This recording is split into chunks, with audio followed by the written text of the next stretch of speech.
നമ്മൾ മൊബൈൽ ഉപയോഗിച്ച് ഒരുപാട് ഫോട്ടോസുകൾ എടുക്കാറുണ്ട്. ഫോട്ടോസുകൾ പല ആവശ്യങ്ങൾക്ക് വേണ്ടിയിട്ടും നമ്മൾ എഡിറ്റ് ചെയ്യാറും ഉണ്ട്.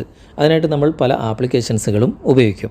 എന്നാൽ ആപ്ലിക്കേഷൻ്റെ സഹായമൊന്നുമില്ലാതെ തന്നെ നമ്മുടെ മൊബൈലിൻ്റെ ഗാലറിയിൽ നിന്ന് തന്നെ നമുക്ക് ഇത് വളരെ മനോഹരമായിട്ട് എഡിറ്റ് ചെയ്യാൻ സാധിക്കും. അതെങ്ങനെയെന്ന് നമുക്ക് നോക്കാം. ഞാനിപ്പോൾ കാണിച്ചു തരാൻ പോകുന്നത് സാംസങ് മൊബൈലിലാണ്. മറ്റുള്ള മൊബൈലിൽ ആ ഒരു ഓപ്ഷൻ ഉണ്ടോ എന്നെനിക്കറിയില്ല. നിങ്ങൾ ചെക്ക് ചെയ്ത് നോക്കുക.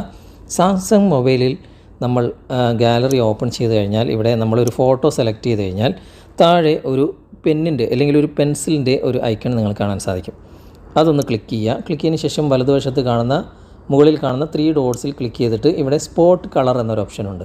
നിങ്ങളുടെ മൊബൈൽ ഉണ്ടോ എന്ന് ചെക്ക് ചെയ്ത് നോക്കുക.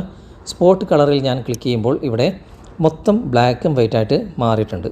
ഞാനിപ്പോൾ ആ കുട്ടി പിടിച്ചിട്ടുള്ള ഫ്ലവറിൽ ഞാനൊന്ന് ടച്ച് ചെയ്യാണ്. അത് ടച്ച് ചെയ്യുമ്പോൾ അതിലെ കളറ് മാത്രം ഇവിടെ മാറി വരുന്നതായിട്ട് നിങ്ങൾക്ക് കാണാൻ സാധിക്കും.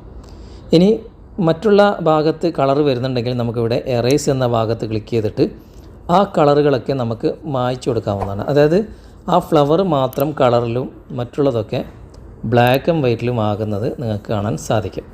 ഇതുപോലെ നിങ്ങൾക്ക് വളരെ മനോഹരമായിട്ട് ഏത് ഫോട്ടോസും നിങ്ങൾ ഇഷ്ടപ്പെട്ട ഭാഗത്ത് മാത്രം കളർ വരുത്തിയിട്ട് മറ്റുള്ളതൊക്കെ ബ്ലാക്ക് ആൻഡ് വൈറ്റ് ആയിട്ട് ഇതുപോലെ വളരെ മനോഹരമായിട്ട് നിങ്ങൾക്ക് എഡിറ്റ് ചെയ്യാനൊരു ഓപ്ഷൻ ഈ ഒരു ഗാലറിയിൽ, അതായത് സാംസങ്ങിൻ്റെ ഗാലറിയിൽ ഉണ്ട്. നിങ്ങൾ എഡിറ്റ് ചെയ്ത് നോക്കുക. നിങ്ങളുടെ മൊബൈലിലും ഇത് സപ്പോർട്ടാകുന്നുണ്ടോ എന്ന് നോക്കുക. സാംസങ്ങിൽ എന്തായാലും സപ്പോർട്ടാവും. വീഡിയോ നിങ്ങൾക്ക് ഇഷ്ടമായിട്ടുണ്ടെങ്കിൽ നിങ്ങൾ ലൈക്ക് ചെയ്യുക. വീഡിയോ നിങ്ങളുടെ കൂട്ടുകാരിലേക്കും ഷെയർ ചെയ്തെത്തിക്കുക. വീഡിയോയെക്കുറിച്ചുള്ള അഭിപ്രായങ്ങളും നിർദ്ദേശങ്ങളും നിങ്ങൾ കമൻറ്റായി രേഖപ്പെടുത്തുക. അടുത്ത നല്ലൊരു വീഡിയോയുമായി അടുത്തൊരവസരത്തിൽ നമുക്ക് വീണ്ടും കണ്ടുമുട്ടാം. അതുവരേക്കും ബൈ ബൈ.